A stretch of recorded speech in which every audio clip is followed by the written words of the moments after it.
Melaka semua ada, kota pelancongan dah ternama.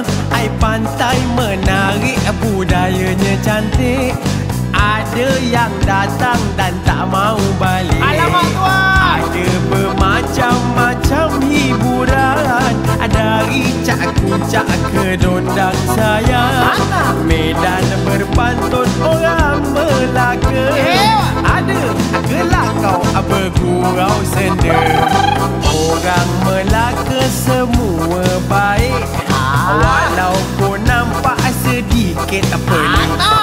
Bila bertemu tegurnya kasau, itu semua hanya bergurau.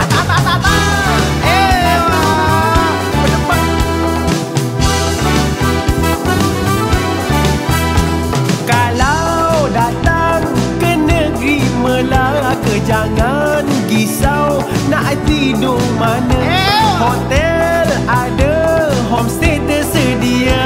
Yang penting pasti tak tidur dalam kereta.